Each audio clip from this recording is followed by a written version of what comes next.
مشاهدينا الكرام مرحبا بكم في المغرب من واشنطن.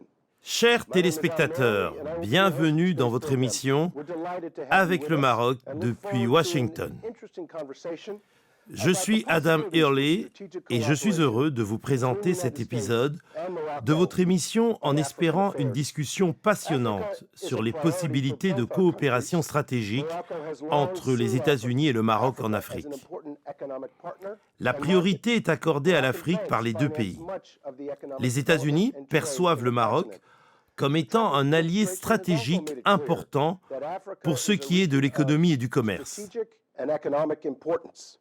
Last December, for example, National Security Advisor John Bolton outlined the Trump administration's new Africa L'administration Trump a précisé l'importance du partenariat avec le Maroc d'un point de vue économique.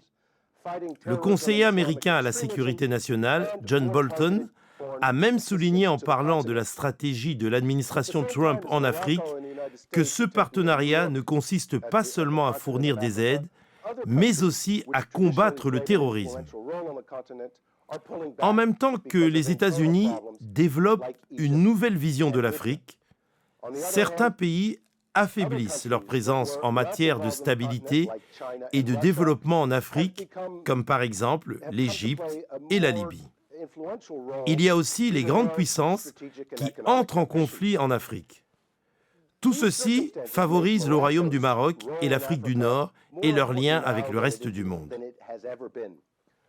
Les relations qu'entretient le Maroc font de lui un pont stratégique entre trois continents, l'Europe, le Proche-Orient et l'Afrique. In today's program, we will be examining where American and Moroccan visions meet. Comment les États-Unis et le Maroc peuvent-ils coopérer en matière de bonne gouvernance et de lutte antiterroriste en Afrique? Deux experts et aussi deux fins connaisseurs du Proche-Orient et de l'Afrique sont à mes côtés pour discuter de toutes ces questions. Jason Isaacson is a long-time analyst of Jason Isaacson est un ancien analyste et directeur exécutif du Comité juif américain. Il a aussi travaillé au Congrès comme directeur de cabinet du sénateur Chris Dodd.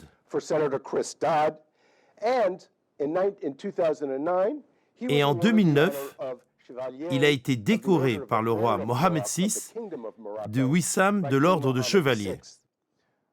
Merci d'être là, Jason.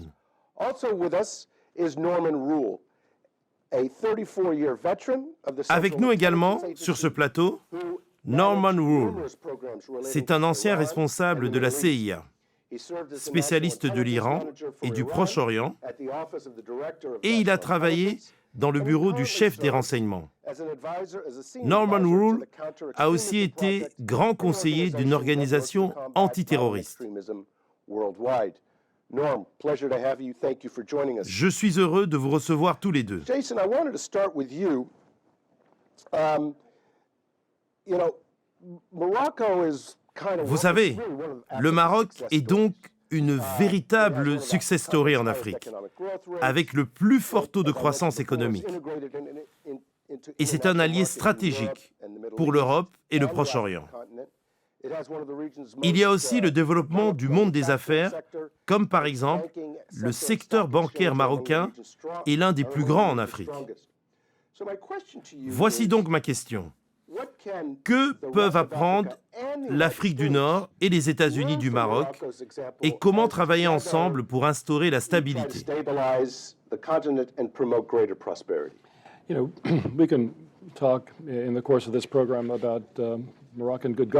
On peut longuement parler dans cette émission de la bonne gouvernance, de la transparence au Maroc, parce que c'est un pays important pour les États-Unis, en Afrique et aussi pour l'Europe. Mais ce que je voudrais souligner, comme vous l'avez mentionné en introduction, c'est la guerre contre le terrorisme et le radicalisme. J'étais fier et impressionné lors de ma dernière visite au Maroc. J'ai été subjugué par la création par Sa Majesté le Roi Mohammed VI de l'Institut de formation des imams à Rabat il y a 3 ans. C'est une institution qui forme des milliers d'imams prédicateurs venant de tout le continent africain au Maroc, bien entendu, mais aussi de France. Il s'agit d'inculquer aux guides religieux les valeurs de l'islam, du juste milieu et de la tolérance, des valeurs qui sont de mise au Maroc. Rien que le fait de consolider l'ouverture de l'institution religieuse au Maroc et en Afrique est une précieuse contribution à la stabilité et à la paix dans la région. Je pense que c'est la principale caractéristique de l'approche marocaine dans plusieurs questions. Elle reflète la coopération entre le Maroc et les États-Unis dans la lutte contre le radicalisme dans la région.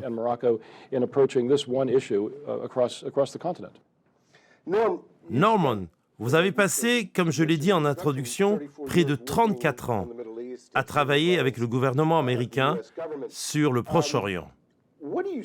Comment percevez-vous l'intérêt commun des États-Unis et du Maroc en Afrique? Merci de m'avoir invité. L'intérêt commun est multidimensionnel à cause de la position stratégique du Maroc et de sa bonne gouvernance.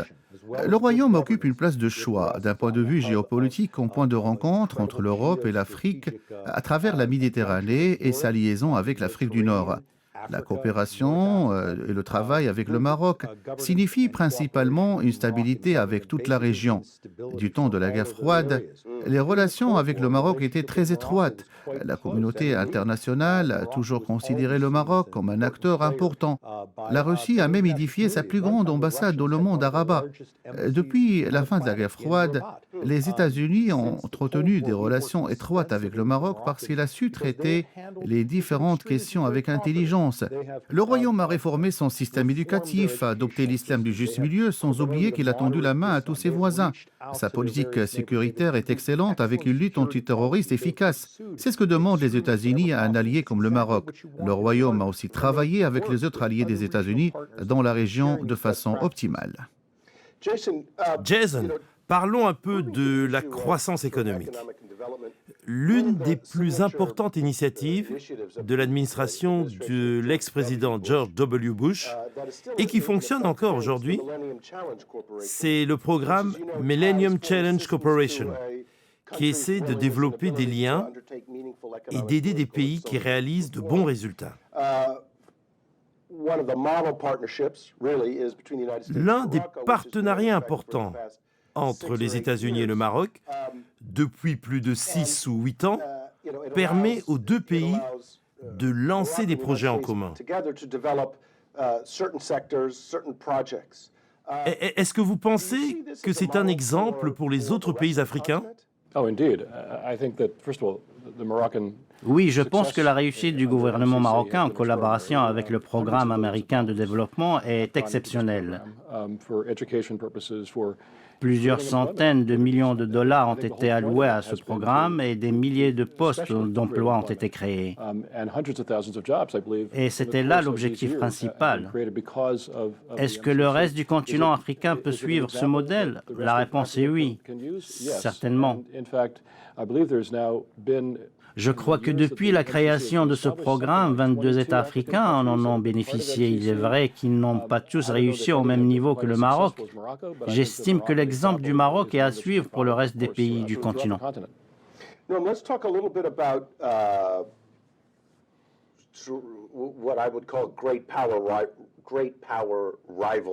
À présent, parlons un petit peu de ce que je pourrais nommer les conflits ou les rivalités entre les grandes puissances. En plus de tous les défis que doit relever l'Afrique en interne, il y a aussi un facteur externe, et c'est l'ingérence des grands pays pour leurs propres intérêts. En disant cela, je veux parler principalement de la Chine et de la Russie.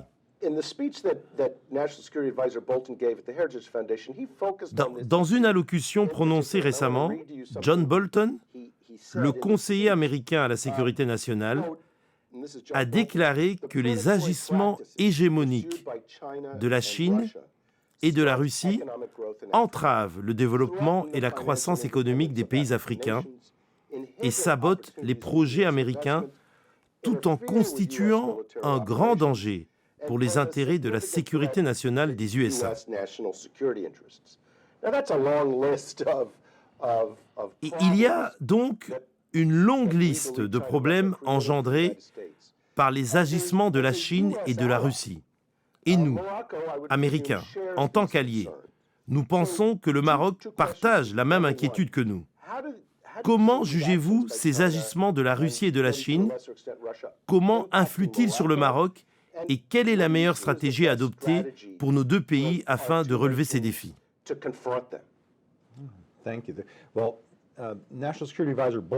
Les déclarations de John Bolton sont véridiques. L'implication chinoise en Afrique s'est accrue ces dernières années. Depuis 2009, la Chine a donné le pion aux États-Unis dans les échanges commerciaux avec l'Afrique. En même temps, la Chine n'a offert que 2 milliards de dollars d'aide à l'Afrique alors que les États-Unis ont déboursé 9 milliards. La Chine se base sur ses aides et ses investissements en Afrique pour récolter des retombées commerciales, ce qui lui permet, et c'est le plus important, d'écarter ses concurrents. Les aides de la Chine se concentrent au Nigeria, en Éthiopie et en Angola, et ce sont là d'importantes sources d'énergie. La Chine a aussi investi d'autres pays qui ne sont pas attractifs commercialement pour imposer un contrôle politique et économique sur ces pays. À titre d'exemple, la Zambie a contracté des crédits auprès de la Chine qu'elle ne pourra pas rembourser. En revanche, la Chine est sur le point de contrôler la principale société d'énergie en Zambie comme garantie de remboursement de prêts. Par contre, des pays comme la Sierra Leone, le Tchad et la Namibie ont refusé les propositions économiques chinoises parce qu'ils étaient conscients que les investissements chinois sont de nature à les mettre sous la tutelle du gouvernement de Pékin, qui veillera à récupérer son argent, un recouvrement qui s'étalera sur plusieurs années. Si on jette un coup d'œil sur le Maroc et sur ce qu'il faut qu'il fasse dans cet environnement, on remarque qu'il travaille comme il l'a fait depuis des années. Une bonne gouvernance, une transparence dans le système bancaire et le système commercial. Le Maroc doit veiller à s'assurer que tout échange avec la Chine soit équitable et ouvert. Et c'est ce que souligne Bolton.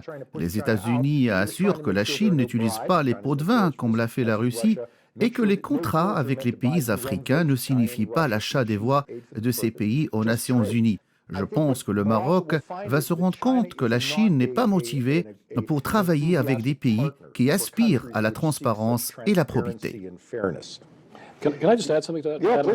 Est-ce que je peux ajouter une idée dans ce sens? À mon avis, quand la Chine décide de construire des infrastructures dans des pays à travers le monde,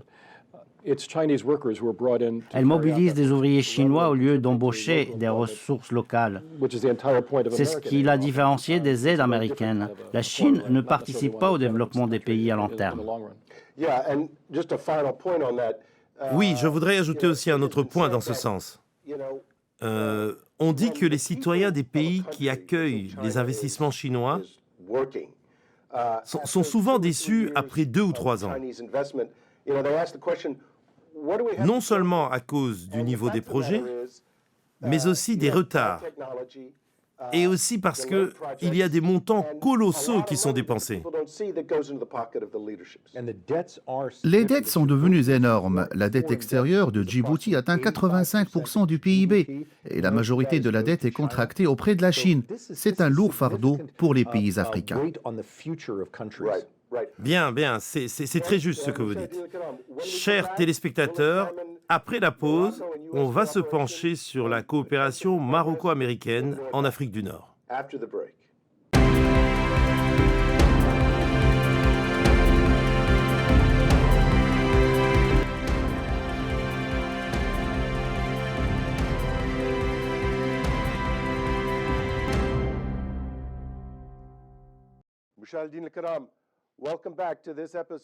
Chers téléspectateurs, nous voici de retour dans votre émission Avec le Maroc depuis Washington. Nous sommes heureux de vous compter parmi nous dans ce débat sur la coopération entre les États-Unis et le Maroc en Afrique. J'aimerais, Jason, si vous voulez bien, passer aux affaires de l'Afrique du Nord.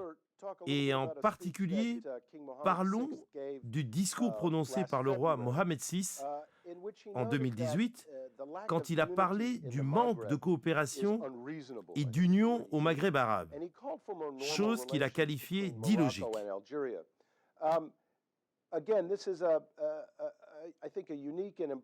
Parmi les autres problèmes aussi, l'absence de coopération régionale et dans les échanges commerciaux, ainsi que le conflit entre le Maroc et l'Algérie, qui dure depuis trop longtemps.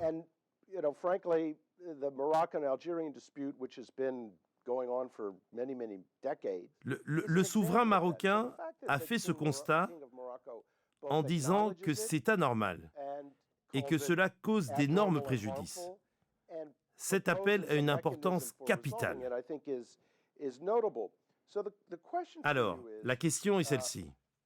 Premièrement, comment qualifiez-vous l'horizon d'une réconciliation entre le Maroc et l'Algérie? Deuxièmement, quel en sera l'effet sur le continent tout entier? Les commentaires de Sa Majesté le roi du Maroc ont ouvert la porte et je crois intimement qu'en coordination avec les États-Unis et le monde entier, le débat est ouvert sur le Sahara. La table ronde de Genève a été une réussite, ou du moins le début d'un succès dans ce sens. Les négociateurs ont discuté sans tension. Ils ont évoqué la possibilité de poursuivre les négociations en ce début d'année. Ce sont là des éléments positifs. Je ne voudrais pas véhiculer un message avec un optimisme exagéré. Dans le passé et avant ces négociations, il n'y avait rien qui pouvait nous pousser à être optimistes. Si une solution est trouvée à ce conflit, ce sera une bonne chose. Non pas seulement pour le Maroc et l'Algérie, mais aussi pour l'ensemble de la région et pour tous les peuples engagés dans cette affaire. Ce sera peut-être un exemple pour le continent. Il y a une grande possibilité d'avoir des relations normales entre les pays du Maghreb qui n'ont pu être maintenus à cause de ce conflit. Espérons que c'est le début de quelque chose de nouveau.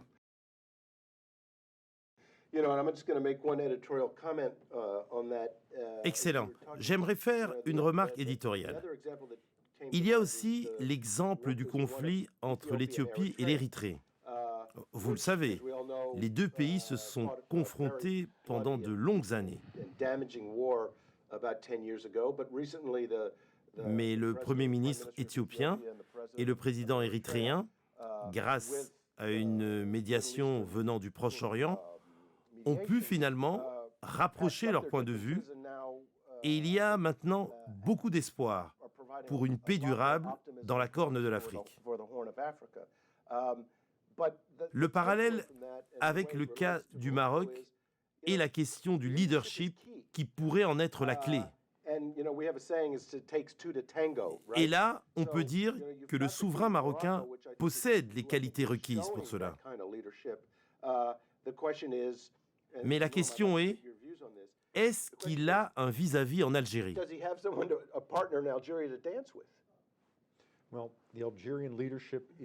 La direction algérienne est caractérisée par beaucoup de sagesse et d'expérience. Et on parle d'un des plus anciens dirigeants du Moyen-Orient et ils sont nombreux. Quand on fait un zoom sur le Maghreb arabe, il y a le président tunisien Béji Caïd Essebsi et qui est le chef de l'État le plus âgé après la reine Élisabeth. C'est pour ça qu'il faut attendre l'arrivée d'une nouvelle génération de dirigeants parce que les vieilles dirigeants et ceux qui les soutiennent ne sont pas favorables à de nouvelles initiatives parce qu'ils ne peuvent pas en prévoir les conséquences sur la stabilité à long terme. Je pense que c'est ce qui va arriver dans les prochaines années. Nous allons voir émerger de nouvelles directions dans la région. Les Marocains ont démontré leur désir de composer avec cette réalité et en même temps, les États-Unis, tout comme l'Arabie saoudite et les Émirats arabes unis, ont joué un rôle positif remarquable dans la réconciliation entre l'Érythrée et l'Éthiopie. Maintenant, les États-Unis déclarent vouloir une solution au conflit du Sahara. Nous sommes sur la bonne direction, mais ça va nécessiter du temps.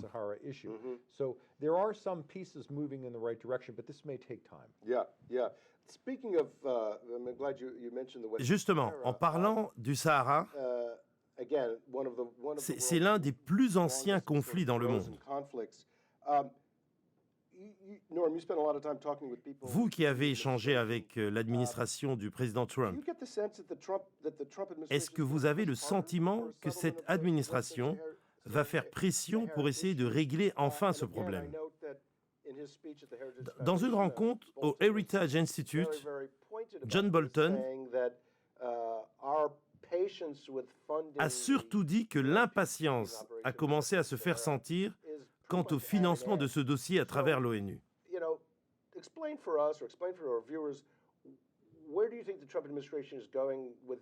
Expliquez-nous la position de l'administration Trump par rapport à cette question.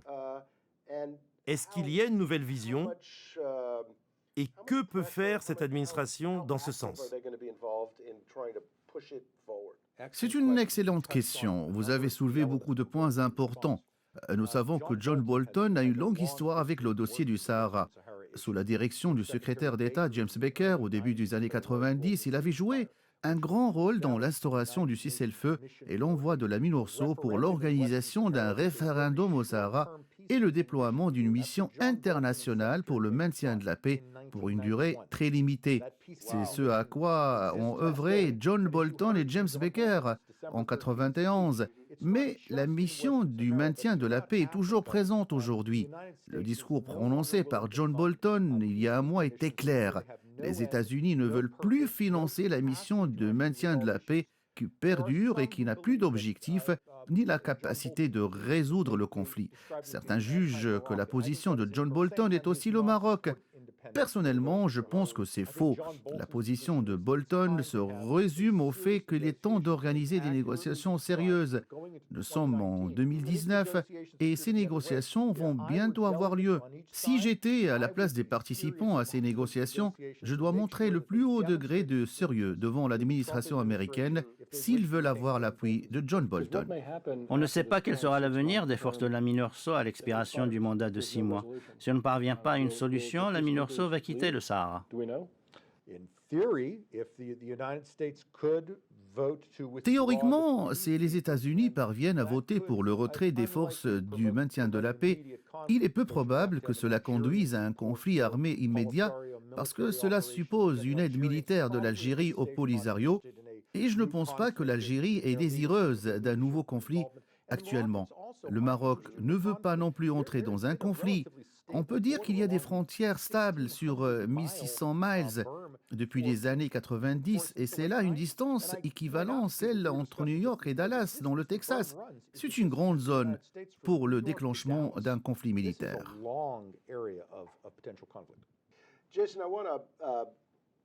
Jason, je voudrais à présent porter ce débat d'un point de vue de Washington, ici où nous nous trouvons.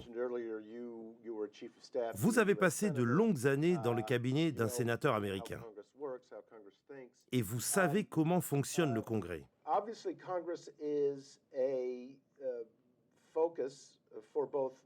Ce dernier fait un focus sur le Maroc et l'Algérie qui dépensent d'énormes sommes d'argent pour avoir de l'appui ici aux États-Unis. 2 questions pour vous. Premièrement, est-ce que vous avez fait partie d'un lobby ou d'un groupe de pression? Quels sont donc les éléments qui sont efficaces? Deuxièmement, si vous êtes un pays qui essaie de convaincre le Congrès américain, que pouvez-vous faire? Quelles sont les meilleures pistes? Quelles sont les stratégies les plus efficaces? C'est une question extraordinaire. Je crois que la chose la plus importante à savoir quand on fait du lobbying, c'est l'établissement de vérité, qu'on ne peut résumer aux relations publiques ou à des choses visibles. La pression sur un membre de l'administration américaine ou du Congrès doit reposer sur l'intérêt de la sécurité nationale des États-Unis et comment c'est en adéquation avec votre vision. Si vous êtes marocain, il faut dans votre approche de lobbying faire valoir avec vos interlocuteurs américains l'importance de la sécurité, du commerce et de l'emploi américain. Et que la clé pour arriver à tout cela, c'est l'alliance avec le Maroc. En général, toutes ces vérités réunies soutiennent la cause du pays avec lequel on traite. Norm, Norman, vous qui êtes un spécialiste de l'Iran, de la façon dont le pays agit, de ses dirigeants et des outils dont ce pays dispose. Il est clair qu'on focalise sur le programme nucléaire quand on parle de l'Iran et de son engagement au Yémen, en Syrie ou en Irak.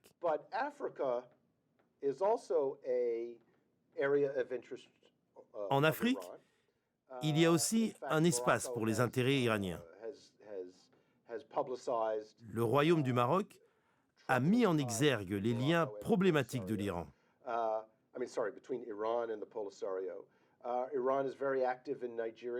Ce pays est actif au Nigeria, dans l'expansion du chiisme. Le Hezbollah est également actif en Afrique de l'Ouest. Norman, vous êtes un grand connaisseur de l'Iran, mais aussi en tant que spécialiste de la lutte antiterroriste. Que peuvent apprendre les États-Unis et le Maroc de ce qu'ils savent de l'Iran pour contrer ces menaces, surtout en Afrique du Nord et dans le Sahel, qui est en liaison directe avec le Royaume du Maroc?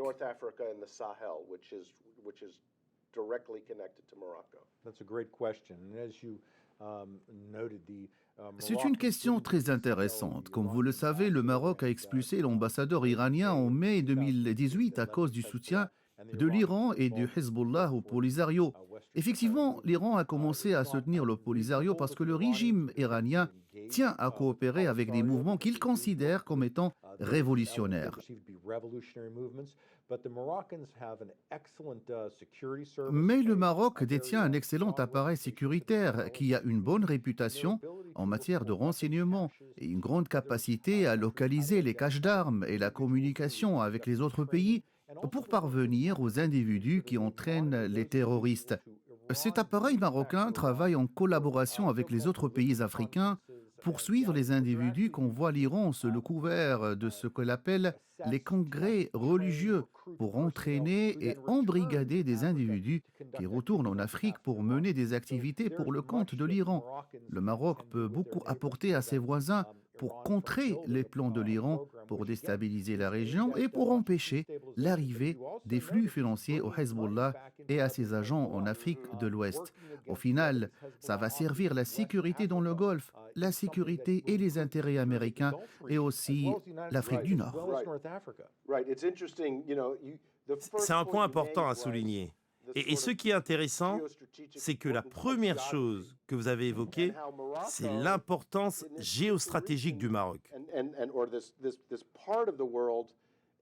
Ce pays est dans cette partie sensible du monde et il a une très grande influence sur d'autres régions du monde.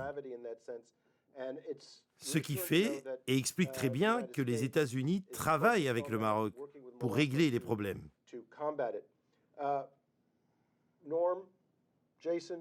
Norman et Jason, merci beaucoup, merci infiniment.